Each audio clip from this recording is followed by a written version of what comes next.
the fruits that come out of the church are enough to become an inspiring conversation to change the narratives of the rest, who would look back and say, when the gospel went there, we saw this change, this transformation. And that's the beginning of the conversation. You can judge by fruit.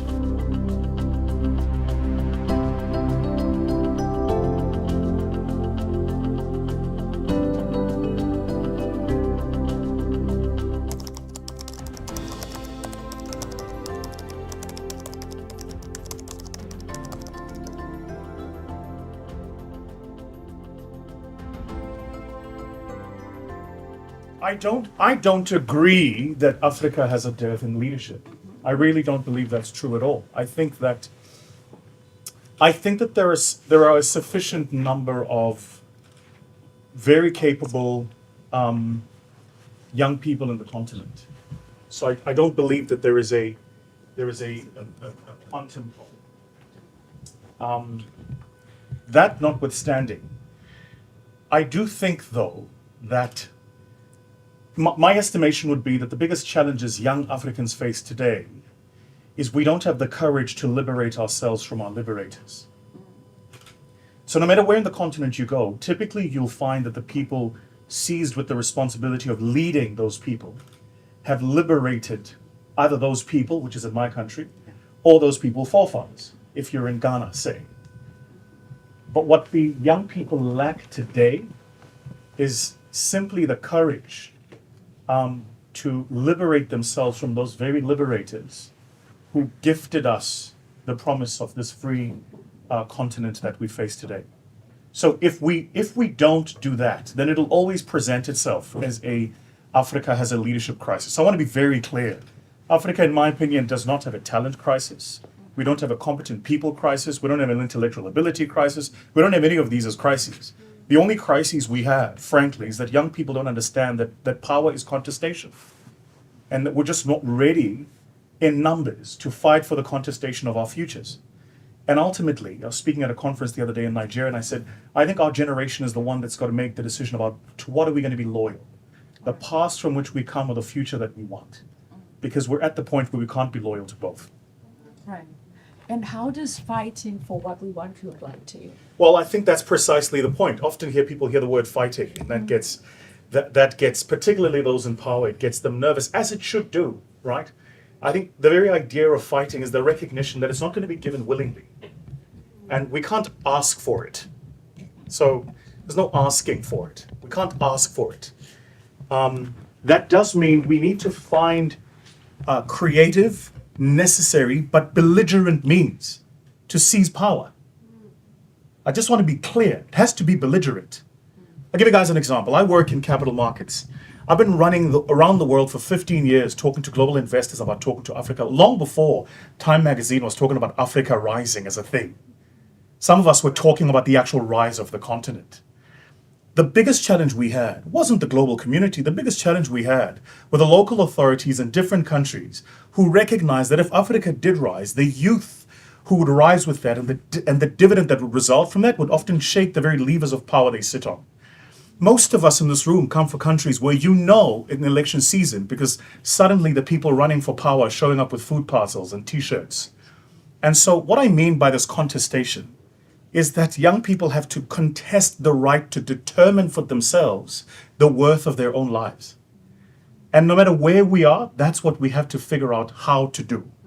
I think the contestation is going to be different in different parts of the world. You're seeing it happen in the Sahel region of the continent now. You may have feelings or views about that. Some people even have feelings or views about what's behind that. But what is pretty clear is that you have a generation of young people who are saying, it's pretty clear the past template of the past 50, 60 years hasn't worked.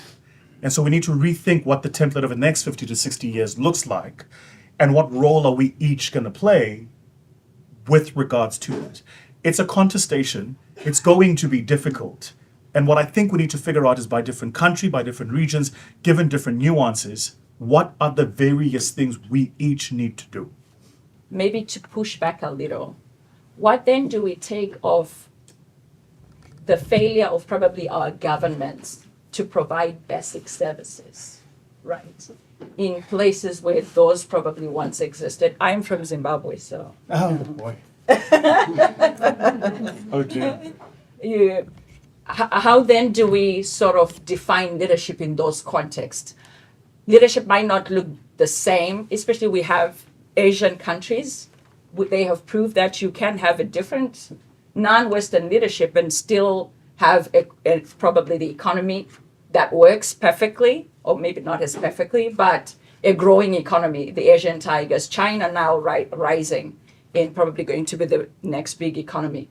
So those are examples of how they adapted to their own environments, taking into context their own cultures and their rich history, but still deliver something to their people. And I think for most African youths, the problem becomes we actually take a Pan-African approach.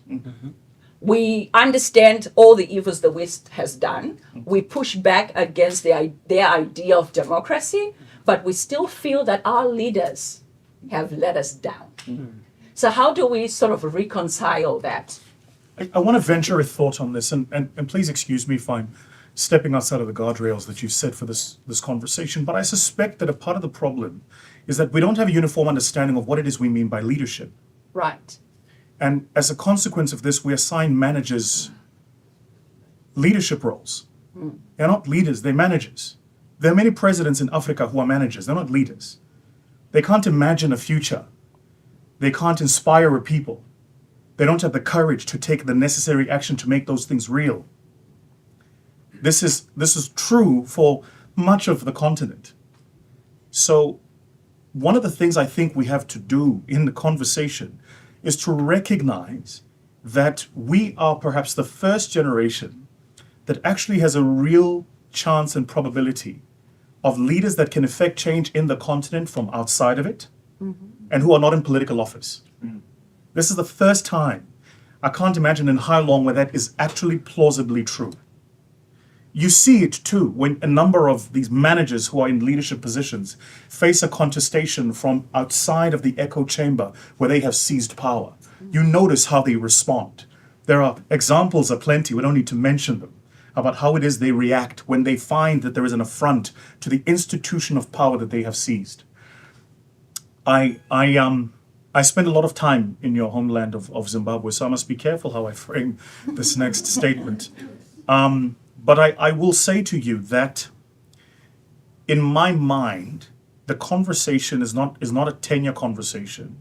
It's not a talent or competency conversation. It's a simply defining when we say we have a leader in place, what is it that we mean? Because leadership is clearly not an office. It's not a job. It's not a business card, and it's not a title. So when we say there is a leader in place, what precisely is it that we mean? I'll give you a quick example, and you mentioned it, the Apostle, the other day over lunch. I often get on my social media people saying, you should XYZ. And the XYZ is typically run for office. Now, I must be careful how I frame this, but I'm not being called to get into a position of power because they think I would be a good leader. It's because they're noticing a leadership behavior and they believe it should seize a position of power. Does that make sense? Yeah. So when we talk about leadership in the context of Africa, the first test for us is just to agree, what do we mean by a leader? And then the second test is to say, and what do these leaders, what should they deliver to their people? What should they truly deliver to their people? Is it give me liberty or give me death? Or is it simply a better chance at tomorrow? Because it's entirely probable that you can have a better chance at tomorrow without liberty. Read Dambisa Moyo's book, The End of the West, for instance. It makes this point very, very clear that the ascension of what you've seen from the East, the ascension of China, has been antithetical to the America's idea of give me liberty and give me death, or give me death. That it is entirely possible that I can live a life that I want to live, to your point about what's happening in the UAE, and this instrument of liberty that we believe to be foundational in the West is actually not a part of the conversation. So when we say leadership, what is it that we mean? And until that question is answered, I suspect we're going to spend a century running around the same merry-go-round. And every single generation will find itself a group of managers who have the instruments to seize power, and use that power to authorize themselves leaders. And the young, competent, capable people will board that flight with a return ticket and no intention to use it. And they will go to another part of the world where they believe they will have the better chance at life, precisely because we have given the wrong people the opportunity to lead us, right? And one last point. It's precisely why I say it's going to be a contestation, because it's pretty clear I'm framing questions and not giving answers, which means to each of us, there must be a way to find those answers. And answers can only be found in contestations. We have to argue, engage, agree, disagree. We have to find different models of how things work. In my country of South Africa, for instance, we have a strong, very strong tribal leadership community. Very strong tribal leadership community. And so the question you now ask yourself is, so who is seized with leading a particular community? Is it the state that has the state functionaries to exercise power and authority? Or is it this tribal chief, king, who is given God-endowed rights, it is their belief, to exercise leadership over a people? Who truly is the center of who leads these people? You had it yourselves. Apostle? So there are things I believe that in that context can empower certain conversations. But these things are a little different when you come from a third world country. And probably I'll pose this as a question to ponder through, because these are the things that have always gone around my head. Is this perceived lag we see concerning the African continent, as what they may say, it has failed to align itself to the leadership patterns of the developed world. It's always said that we have failed as a continent to align to the developed patterns of, the patterns of the developed world.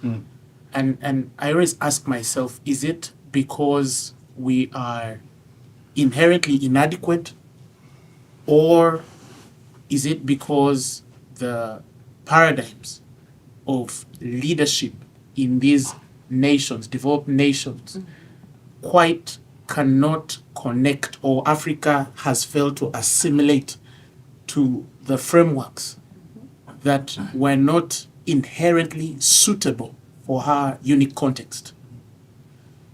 Was leadership a problem in Africa predating colonialism and apartheid times? Did we have leadership problems in Africa before colonialism came?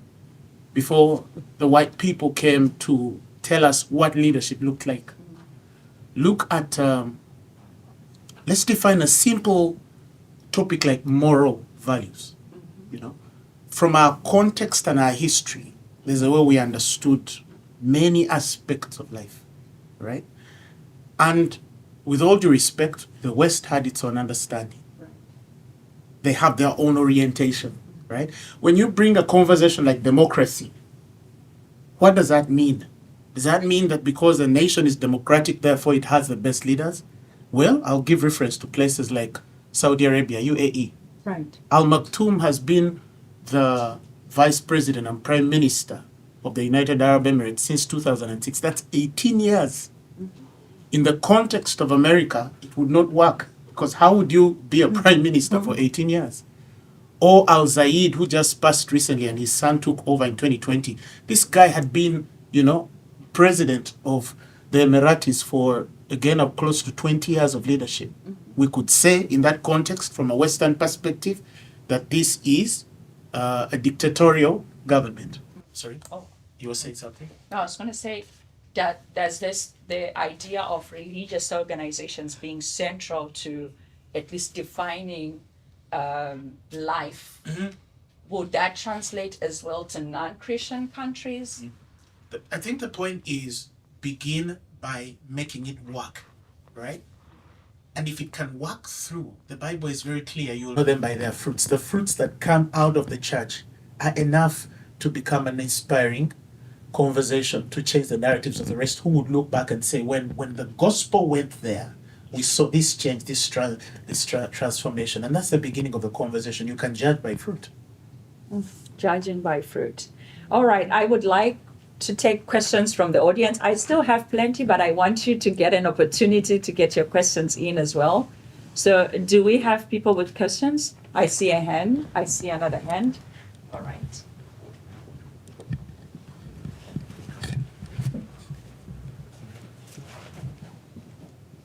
Oh, there's a hand over here.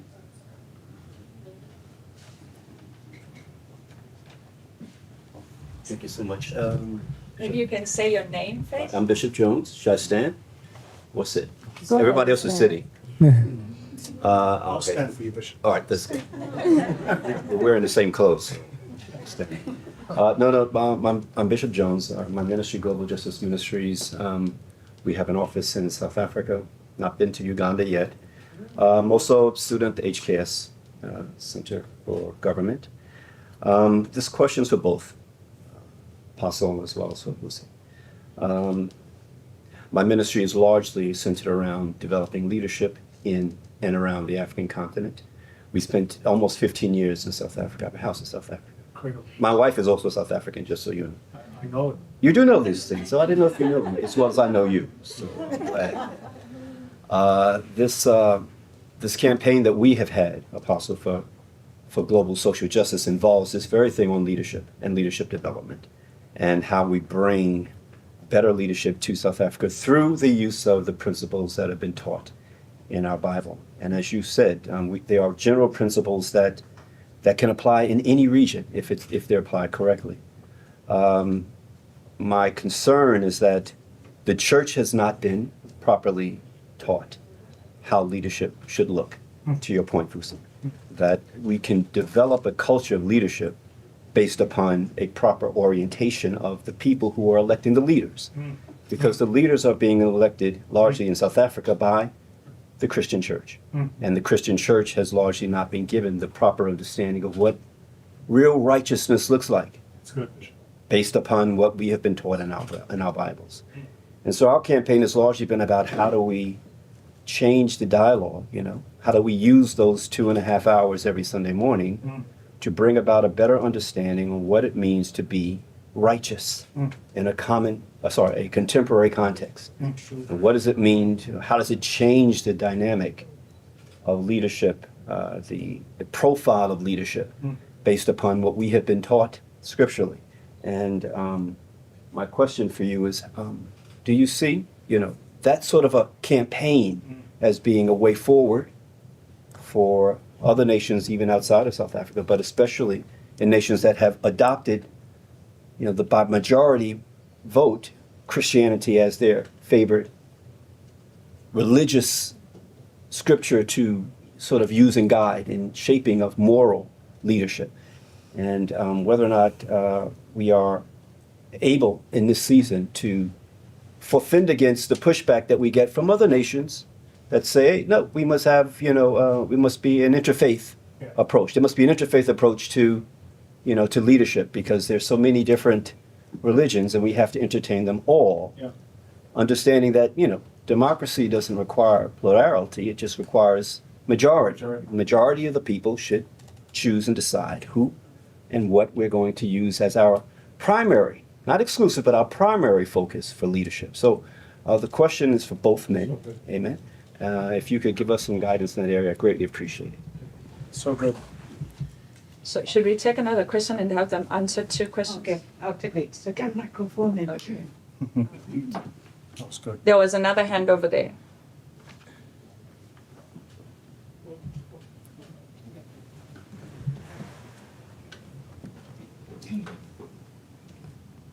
Hi, my name is Bradley. I'm a sophomore here at the college. And my question is for you, Vusi. So I'm trying to start a software company in Zimbabwe. So I would like to recognize myself as one of the future leaders that you were talking about. And my question is that, for example, Starlink is not allowed in Zimbabwe. Yeah. And I'm trying to start a software company which requires good internet. And this rule is put in place by the government. So me as a leader, yes, I'm trying to do this thing. I'm trying to start a company, but the government has these things in place that are stopping me from actually building this company. So it's basically like an infrastructural obstacle to what I'm trying to do. So how would you suggest that, people like me who are actually trying to do something but are stopped by these, I guess, guardrails that are put in place by the government, how do we go about that? How do we find a solution to that?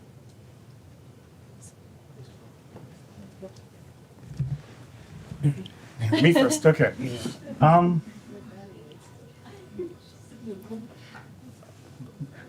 Bradley, if you don't mind me asking, how old are you now? I'm 22. Right. Welcome. Welcome. And I say welcome because, do I need to use both? Yeah. Both? Oh dear. Use one. We'll have a sound. Yeah. Yeah, but when you join, there is a signal issue. No, it's these two. Is it these two? Okay. Yeah. This is how bad. Just this one. Thank you, man. So, Bradley, I forgot where I was going to go. That's a meme. Did you see that? That was a meme with both of them. Bradley, I say welcome because what you've just described is precisely what it is I'm trying to describe by this contestation. When I hear young people say things like, I will not be allowed, there are so many lights that go off in my head. The first is allowed by whom? The second is disallowed against which rule? And the third is disallowed because it does not benefit whom? Bradley, what you're describing is not new. There are countries where in the continent we have found a potential transaction and we want to participate in the transaction. And we go through the entire process, the whole due diligence, and there's a capital call. And then all of a sudden you're told you're not allowed to participate in this transaction, national interest, security interest, right? And you're not told by whom and against what agenda.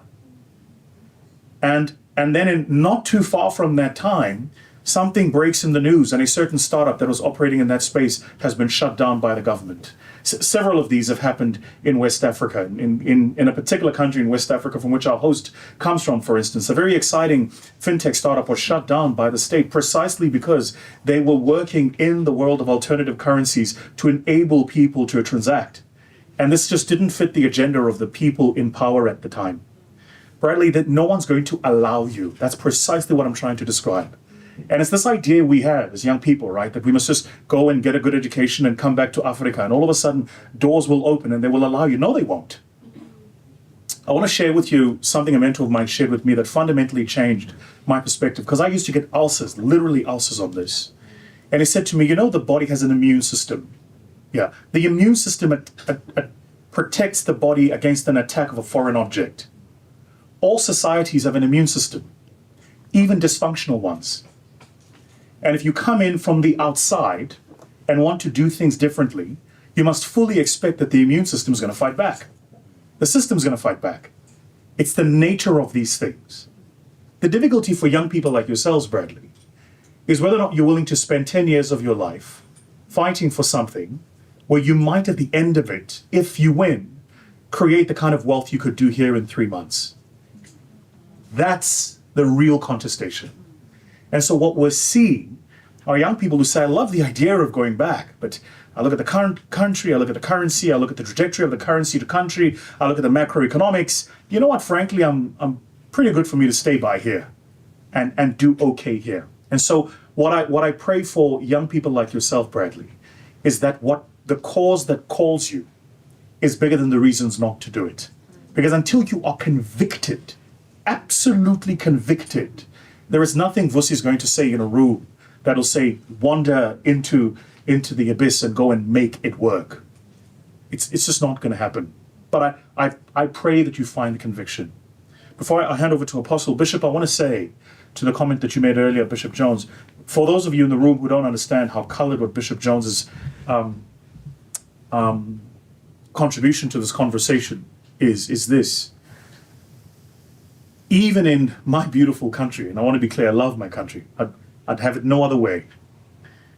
Even there, it's been the lack of courage in the church, to speak against that which is not righteous. And the church has allowed itself to become a pulpit platform with those who enjoyed power at that time. For whatever reason, this is, Bishop. And so it's curious that people go to the church and they pick up this thick leather-bound book and they read in it all of these principles. And the minute they walk out of the door, it's almost as if righteousness is only allowed to exist inside those four walls. They go into society and they perpetuate exactly what it is that they were talking about in the church. And so to Apostle's point, it's about us going back and asking the question, where is the church? Is it in the building or is it in society? And frankly, I would venture to say that if you lifted your eyes above a particular denomination, you'd find that the values are universal. Right. And the reason there have been leaders, the likes of which I had the incredible privilege of meeting, Nelson Mandela, the likes of which is an MLK, Mahatma Gandhi, is precisely because they lifted us above a particular denomination and they showed us the universality of those values. What's a lack today is leaders who can do that. Lastly, particularly in South Africa today, which for those of you who don't know, South Africa in my mind is on a contestation for its soul. That's really where we are. 30 years we've been run by the government of the party of Nelson Mandela. And by all polls, it looks as if in a month's time or so, they will, for the first time since Nelson Mandela ascended onto those steps in Pretoria at the Union buildings, lose the majority power. And in that contestation is the fight for the soul of the nation. Now, those who are not spiritually wound don't see it. They simply see an array of political parties with different ideologies. But once you look at it, and you look at it intently, you realize that this is a fight for what will be the soul of South Africa, because when South Africa wins, Africa wins. This is the power of my country. We are the most industrialized nation in the continent, bar none. We have the most well-developed capital markets in the continent, bar none. A legal framework that's miles ahead of all the other counterparts in the continent. If South Africa wins, Africa wins. And so the real contestation you are seeing in South Africa, the issue around the leadership, is in my mind a simple, small microcosm of what you're seeing globally. The world is in a fight for its soul. South Africa is in a fight for its soul. And that's why leaders stepping up, Bradley, is so important. So important. The ability and the courage to say, I'm not sure where this goes, but I feel convicted to do this, and I feel convicted to go where no man will tread. Because, my friend, you must know that that path is very narrow. Awesome. Thank you, Vusi. Now, to Reverend, again, I think the biggest challenge that I face is to try to give language to a question that I believe even language would not suffice to be able to both ask or interpret. If you are spiritual, anybody in this room, if you are spiritual, you'd understand this, that some things are so hard to, the human language has no power to put in words, but the spirit can feel. And I think that's the pain generally that a certain group of people finds. I have seen as a minister, my generation has asked the exact question. How can a man of God call something righteous, which is evidently not righteous? And he has scriptures to vindicate him. In his world, he's right. If he's 70 and 80, and I'm 39, where do I even begin from to turn to a hoary head and say that you are wrong without being seen as one who is, breaking the order and pattern of things? But rightly said, I feel that, and I know you'll confirm this, man of God, that God across the world is drawing people with the same conviction and forming sort of a tribe that's going to bring this conversation out in the open with the language that we need. And I believe that supernatural help has to come through to position right some of these voices in the places where they must be heard. and disqualify some of the other voices, because I don't see any other way this can change unless God comes through and says, by my own will and purposes, I'm going to position the right people who really have the language and heart to fight for what is true. Because look at a place where even as clergy or men of God or ministers of the gospel have come to a place where we have compromised what the very Bible we preach speaks, right? And passed laws within our structures that even folk who don't know God would question whether we know God. You understand what I'm saying? And this is a person holding some of the highest office somewhere in this sect. Where do we begin from to even say that you are wrong, except God will raise sort of a dispensation where what they have is not enough to appeal to the people that matter, and gives us the language to be able to appeal to those people and then bring change. I don't know if I'm making sense. And the good news is everywhere I go and in every country that I go, I've started to find people speaking this language. That's the good news. In Africa, if you look at the younger generation that is coming up, men and women of God, whom God has anointed distinctly, you realize that they're starting, I might not mention names, but they are starting to speak the same language. When we sit and talk, we understand each other. And I believe it's out of that collective effort that God is going to build deliberate synergies. And I pray to God one day I have the opportunity to have a cup of tea with you, because I feel what you're saying is it's a conversation that is so hard to explain, and unless we dig through many layers. But the good news is our tribe, our kind of people are mushrooming up from different parts of the world, and I feel that this is going to be a very deeper conversation. And lastly, I can attest to this, that even in parts like the United States of America, where you think things are falling apart, I have met people who are really aligned, who still carry the truest convictions about this conversation. And I believe that in building this template that we're talking about, if God can just help us build these synergies and build a tribe out of this, and by His grace allow these tribes to spread across the world, the change is inevitable. We have a question, two questions, one over here, one over there. President, do we still have time for your question? Okay. Awesome.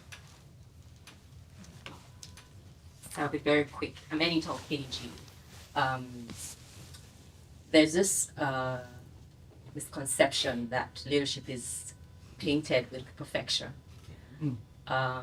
And a lot happens in that leadership, in people's leadership journeys.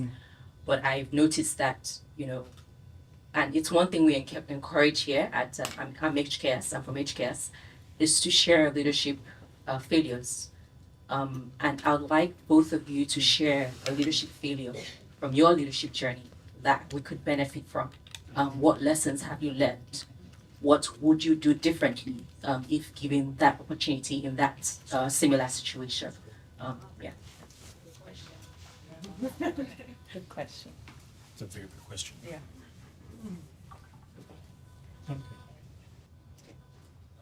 Thank you so much for the beautiful words of wisdom you have given us. I like the idea of contestation that Vusi has explained so well. I would like to ask how far is contestation too much or enough? Because I come from Uganda, I'll mention it. Pastor Grace is very careful not to mention. But I come from because he's going back tomorrow. And at least I'm still here up September. So the meeting might come much later than his own, which might come tomorrow. So in this country, the young people have really, really contested. A young man called Bobby Wine, a musician, basically gave up his career to contest and ensure that the old man destroying the country. Pastor Grace was very careful, he never mentioned names, so I'm mentioning the name. they can come for me, don't worry, that the old man who has been in power for 39 years does not return to office. 39 years. He came to power in 1986 when Reagan was the president of this country. And since then, many people have come. And in the elections of 2021, 54 young men lost their lives. They were contesting for a space to change their country for the better, and the police opened fire on them. In the parliament, when the president was changing a very important law, at first he changed the term limit law. The country was supposed to came up with a 2-term limit. The president changed that, and of course a lot of trouble happened. The second time, the last safeguard we had for him to hand over to other people was the age limit. That beyond 75, you cannot become the president. And people contested in parliament, on the floor of parliament. And the army came to the floor of parliament. Someone's back was broken. There's a member of parliament whose back was broken in that contestation.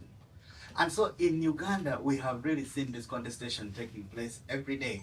And as I don't know who said it, the church has been on the side, mostly on the side of the 39-year man in power.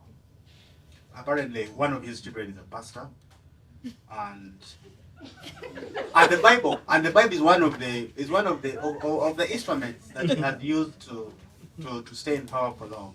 It's a different conversation. So I'm asking you, Vusi, how adequate is the contestation, and when is the contestation too much to the level of people losing their lives? Thank you. Let's first answer the two. Oh, okay. Yes. Me first again? Yes. Best always. Right. So, I missed your name, Ma. I'm Anito. Anito. Yes. Anito, probably my single biggest leadership failure. I want to say that I've not always known how to exercise grace.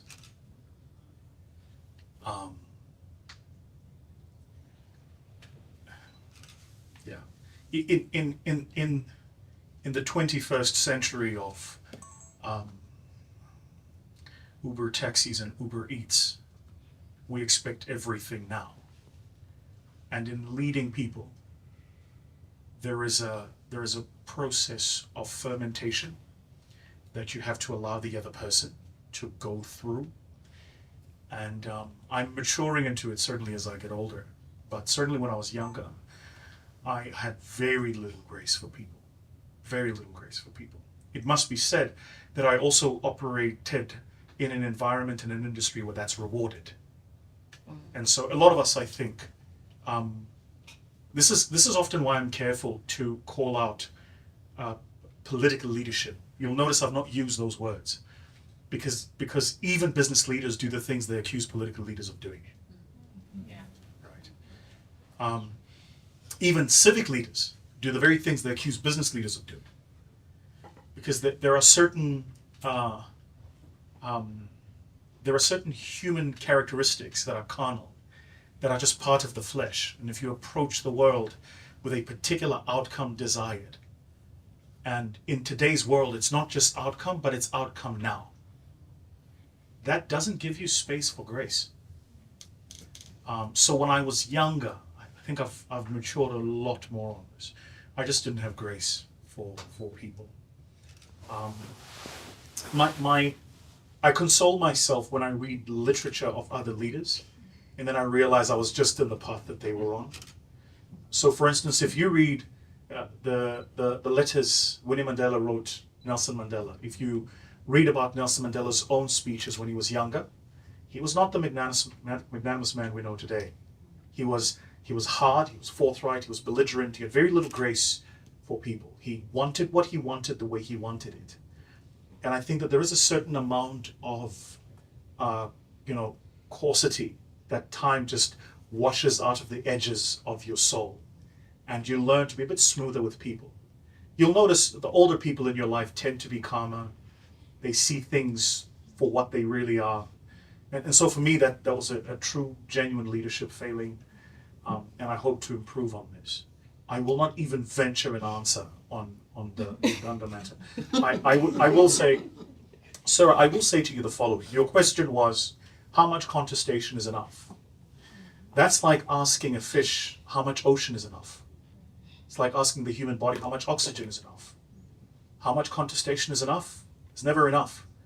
It's as much contestation until you believe what you stand for and what you believe to be right is what you... Listen, in South Africa, we suffered apartheid for well over 70, 80 years. Before that, hundreds of years of colonization. Even today, in contemporary South Africa today, it's not as if just because I'm born young and black, I'm all of a sudden born equal. Because as you understand it, similar to how in golf they have a handicap, if you're born into a system where oppression is baked into the system, you're born into a natural handicap. And so even in South Africa today, there's just certain things that if you're a young black female, you have to contest with. If you're a young black female and disabled, you have to contest with those things. Even today, in a free environment, there is still contestation. Right. The point is that contestation never ends. It never ends, because the minute you come upon a particular freedom, you realize that that destination was just a vantage point for what next looks like. I'm very careful never to be, as a traditional, Zulu Swati man, we're taught you don't speak about your neighbor's business. So I'm very careful not to enter the affairs of other people's. But suffices to say that I think that insofar as there are a group of people in a particular area who feel that there's something to contest for, then you contest for it. How much contestation is enough? More. And you contest until you contest, until you contest, until you contest. This very country we're in. The other day I drove past the Freedom Trail. I mean, just an extraordinary story of the things that had to be done for slaves to be taken from the South to where we are today. They didn't have an end date in mind. They couldn't have foreseen the Emancipation Proclamation, but they contested. And even after the Emancipation Proclamation, there were new things that needed a contestation. The point I'm making is that we can't be an Xbox, PlayStation generation. We can't be a Twitter hashtag generation. This is what frustrates me about my generation, is we think Twitter hashtags is actually contestation. We think arguing under faceless characters on social media is actually standing for something. No, stand for something. And stand for something. To be Bradley and stand here and tweet against Zimbabwe from Boston is of no consequence. You've got to be in the place to do the work. Because it's easy to do it the other way. And I think what the World Wide Web and the internet has allowed us to do is to divorce ourselves from the inconvenience of struggle, but pretend to have struggle credentials. Oh, I support so-and-so. From where? Your house in Boston? What are you doing? Sending money on a GoFundMe page? Get out of here. That's not contestation. Right? I think it's really, yeah, you're offended. I think it's really, I live by that Theodore Roosevelt poem. It's the man in the arena. And so many of us are just not willing to we don't have the courage to be in the arena. We want to commentate, we are experts on things, we know timelines, we know all of the injustices. And then we have a hot plate of lasagna and go to bed. We don't have the courage of what this season calls for us to have. And lastly, I want to be clear, this is not just courage to confront political injustices. It's courage to confront economic injustices. If you are an African today, you know all too well what it is that I'm talking about. The way the global monetary system functions and works, and what it disallows a lot of us to do. That's an injustice. We're not even talking about that. See what I mean by leadership? No one's framing that conversation because they're not even thinking about that stuff. The fact that there are nations whose entire mineral resources dwarf the GDPs of the most developed nations in the world, but the people in those countries are poor. That's an injustice. We're not having a confrontation conversation about that injustice. And a hashtag is just not going to do it.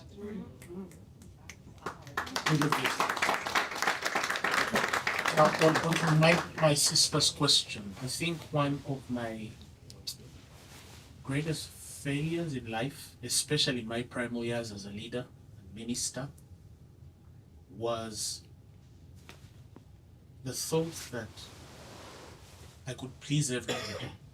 You know, there is a mindset that when you are very popular or the most popular, I could say we have the biggest church probably in Eastern Central Africa, or like that. And I'm saying that in humility. There's the assumption that everybody understands you, or that you are called to please and make everybody understand. And for me, that cost me quite a lot. Why? Because you see, even in the Bible, we have these two terms. We have the called and the chosen. The price, The called and the chosen. the Bible says Go deep many, up.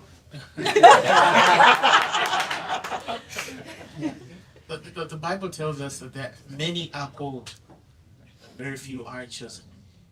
That there was many leaders in South Africa called for the fight against apartheid.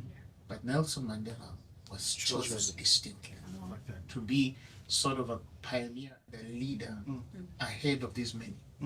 And even the humility to know that Nelson Mandela has been chosen. I'm number 2 or 3, and I can just be the best number 3, and I'm okay with that. I'm not competing with anybody. I'm simply fulfilling my purpose in the context, right? But when God Himself, and I know some of you who are here, students or visitors through, you're just this for a while. One day you're going to be probably running for office in the highest office of the land, whichever country God shall take you. The people here perhaps who are not just called for change, but they are chosen vessels. The weight and price of that is going to come with so much criticism, That's a fact. so much persecution. There's always going to be people who were as though designed to misunderstand you. Or that if you try to explain, the more you explain yourself, it's almost as though the more you are guilty of a thing. And that piece that I felt God draw me to, that those who hear you understand you most when you say nothing. The lesson that when God has called a people or attracted a people to you and they see you as a chosen vessel, you might not need to explain yourself so much, that they'll understand you most even when you kept quiet. So I tried in those earlier years to think that I would find my way of explaining to everybody what this meant, what was the truth behind this narrative. No, they're lying. I swear upon God, check my texts. I had a conversation with this guy on my WhatsApp, and this was the truth about it, and he's lying. Okay, so what if he's lying? And I got to people with whom you give all the proof in the world, and the guy would still say, no, I don't believe you. They're committed to misunderstanding. Yes, they're committed. So I like that. and for the lesson for anybody who will take that place, especially when you find yourself chosen, understand that you're never going to please everybody. Understand that I always tell people that I have a message for the world, but I'm not the pastor for the world. I'm not going to pastor the whole world, but I have a message for the world. If I'm not going to be a pastor of a person, I should accept that I'm not your pastor. If by God's grace I have a message in whatever sphere of life God has given me grace to be able to touch your heart in some way or say some sense and improve your version, and perhaps maybe by the time you walk out you're going to be a greater version of yourself, then thank God that He's given me that part. But I'm not going to fight for man. I'm not going to fight to win everywhere, and that's okay. Leaders, that's okay. And lastly, I'll say this. Some of you who have interacted with corridors of power, you have found yourselves in circumstances, either observing or yourselves in the place of making decisions that might be contrary to everybody, almost everybody. But again, believe in the power that put you in that office. Believe in the power that ordained you above these men. Believe in the power that chose you. Believe in the grace and the things that by God's grace have been contributed to establish you in that place. Because sometimes, and I know Vusi knows this, the top can be very lonely. True story. Very, very lonely. Because not many people are able to relate from where you are. The more you go up, the harder it is to find reference. You know, and so you, in a way, it makes you so vulnerable. But that vulnerability is important because it will always push you to a place of improving yourself every other day because you have nothing to turn to vindicate you.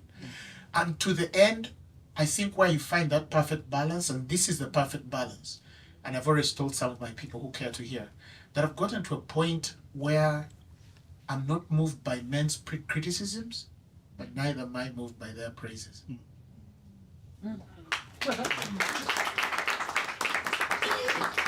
We don't have time for any Yeah, more. so we'll have time for networking after. Okay. Yeah. So I would like to thank our speakers. Thank you, Apostle Grace. Thank you, Vusi. Help me. We had a great conversation, a lot of, knowledge and ideas that they dropped in our minds and hearts for us to really ponder on and consider as we take our journey into wherever God leads us to in leadership. We really appreciate you making time to have this conversation with us. God bless you. Thank you. Bless you.